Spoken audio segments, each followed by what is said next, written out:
அண்மை செய்தி. தமிழ்நாடு அரசின் இந்து சமய அறநிலையத்துறை வசூல்ராஜா வேலையை மட்டுமே செய்வதாக உயர்நீதிமன்ற மதுரை கிளை நீதிபதிகள் அதிருப்தி தெரிவித்திருக்கின்றனர். விவரங்களோடு செய்தியாளர் சகாய பிரதிபா இணைந்திருக்கிறார். சகாய பிரதிபா, எது தொடர்பான வழக்கில் நீதிபதிகள் இந்த அதிருப்தி கருத்தை தெரிவித்தனர்?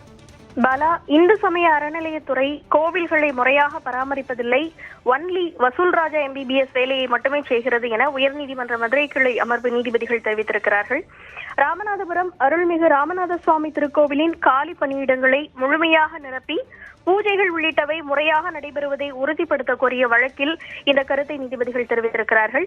வழக்கின் பின்னணி குறித்து பார்த்தோமானால், சென்னை வேங்கிவாசல் பகுதியைச் சேர்ந்த வழக்கறிஞர் எலிபென்ட் ராஜேந்திரன் மதுரை அமர்வில் பொதுநல வழக்கொன்றை தாக்கல் செய்திருந்தார்.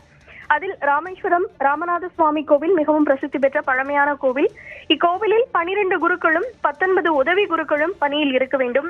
ஆனால் தற்போது 2 குருக்களும் 7 உதவி குருக்களும் மட்டுமே பணியில் இருக்கிறார்கள்.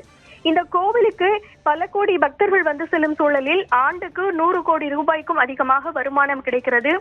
ஆனால் கோவில் பராமரிப்பு பணியில் இந்து சமய அறநிலையத்துறை அதிகாரிகள் போதிய கவனம் செலுத்துவதில்லை. அதாவது குருக்கள் பணியிடம் மட்டுமின்றி பாகவதர் உள்ளிட்ட 42 பணியிடங்கள் காலியாக உள்ளன. பல்வேறு சன்னதிகளில் குருக்கள் இல்லாததால் பூஜைகள் நடைபெறுவதில்லை.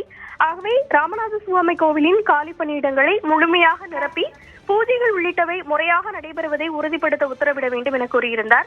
இந்த வழக்கை விசாரித்த நீதிபதிகள் சுப்பிரமணியன், விக்டோரியா கௌரி அமர்வு இந்து சமய அறநிலையத்துறை கோவில்களை பராமரிப்பது இல்லை, வசூல்ராஜா MBBS வேலையை மட்டுமே செய்கிறது என அதிருப்தி தெரிவித்தனர். தொடர்ந்து ராமநாத சுவாமி கோவிலுக்கு அனுமதிக்கப்பட்ட குருக்கள், அலுவலர்கள், பணியாளர்களின் எண்ணிக்கை எவ்வளவு, தற்போது எவ்வளவு பேர் பணியாற்றி வருகின்றனர், கோவிலின் ஆண்டு வருமானம் எவ்வளவு, பணியாளர்களின் ஊதியம் மற்றும் பராமரிப்பு தொகை போக மீதமுள்ள தொகை எவ்வாறு செலவிடப்படுகிறது என்பது தொடர்பான விவரங்களை இந்து சமய அறநிலையத்துறையின் ஆணையர், அருள்மிகு ராமநாத சுவாமி கோவிலின் செயல் அலுவலர் பதில் மனுவாக தாக்கல் செய்ய உத்தரவிட்டு வழக்கை அக்டோபர் 14ஆம் தேதிக்கு ஒத்திவைத்திருக்கிறார்கள். பாலா, விவரங்களுக்கு நன்றி சகாய பிரதிபா.